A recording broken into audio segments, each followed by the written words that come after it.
ស្មានតែគាត់ធម្មតាដែរទេវាហើយដល់ទៅពេលពាក់កដាផ្លូវហ្នឹងទៅជាមានអារម្មណ៍ថាខុសប្លែកពីមនុស្សធម្មតាតែគាត់មានអាការៈមួយដូចជាធ្វើឲ្យខ្ញុំនឹងមានអារម្មណ៍ថាខ្លាចឲ្យទីបានសម្រាប់ផ្លេគាត់ចឹងទៅសម្រាប់មួយខ្លាចផ្លេគាត់ចង់មានអារម្មណ៍ថាចង់ញាក់ទៀតដល់ពេលហ្នឹងក៏ហមផ្លេគាត់ហ្នឹងគឺក៏ហមទាំងអស់ហើយមើលទៅខោក៏បាក់សឹកឈាមអញ្ចឹងមានន័យថាអានេះបើសិនជាខ្ញុំគិតវិញណាខ្ញុំគិតថាមនុស្សហ្នឹងក៏ហាក់ជាអាចនឹងសម្រាប់កូនឬមួយក៏លួចរត់ចេញពីក្នុងពេទ្យហើយអត់ឲ្យពេទ្យដឹងឬមួយក៏សាច់ញាតិគាត់អត់ដឹងចឹងណាតែខ្ញុំគិតថាបើសិនជាមនុស្សយើងធម្មតាខ្ញុំសង្ឃឹមថាមានបងប្អូនគាត់តាមរកគាត់មែនអត់បងប្អូនគិតដូចខ្ញុំចឹងអត់ខ្ញុំគិតថាបើសិនជាមនុស្សយើងធម្មតាវិញបាត់សាច់ញាតិប្រហែលជាតាមរកហើយ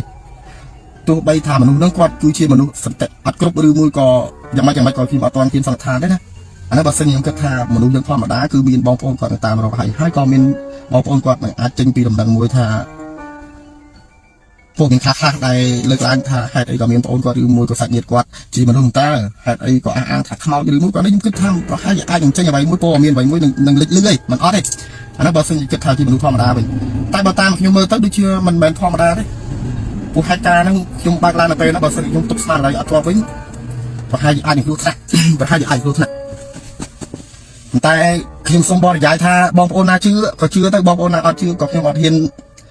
បង្ខំឲ្យគាត់ជឿដែរព្រោះខ្ញុំវាអត់ទាន់ច្បាស់ដែរកន្លែងហ្នឹងព្រោះខ្ញុំវាអត់ទាន់ច្បាស់គឺខ្ញុំអត់ទាន់ហ៊ានអានថាមនុស្សនោះគឺជាអ្វីទេប៉ុន្តែក្នុងថាហេតុការណ៍កន្លែងហ្នឹងសូម្បីតែអ្នកដែលគេមកជួយខ្ញុំហ្នឹងគឺគេភ័យនាំគ្នារត់ទាំងអស់មិនមែនតែខ្ញុំទេអ្នកដែលគេមកជួយខ្ញុំហ្នឹងខ្ញុំរត់ចោលឡានដល់ពេលហ្នឹងខ្ញុំរត់ចោលឡានបានបើចូលទៅក្នុងកាសាំងឲ្យពួកបងក៏ជួយខ្ញុំហើយដល់ពេលអញ្ចឹងខ្ញុំមានអារម្មណ៍ថាចាញ់ច្រាបម្នាក់ហ្នឹងហ្មងចាញ់ច្រាបមិនទីមួយគាត់ខុសផ្លៃពីមនុស្សធម្មតាតែគាត់ក៏ហមហើយមើលទៅខោគាត់ប្រឡាក់សិតទៅឈាមហើយដល់ពេលហ្នឹងខ្ញុំសុំប៉ុណ្្នឹងតែណាសុំប៉ុណ្្នឹងទៅលម្អិតព័ត៌មានខ្លះតែនៅរយៈក្រោយបងប្អូនចង់ដឹងអីបងប្អូនអាចចូលមកកម្មវិធីរបស់លោកអធិការគាត់បានឲ្យចាត់ក្រុមការងារគាត់ហ្នឹងតាក់ទងមកខ្ញុំអញ្ចឹងឲ្យខ្ញុំចូលរួមបកស្រាយលម្អិតពីរឿងហេតុការណ៍ដែលកើតឡើងថ្ងៃមុនហ្នឹងអញ្ចឹងបងប្អូនអាចចូលរួមទស្សនានៅក្នុងកម្មវិធីរបស់គាត់បានបាទសូមអរគុណ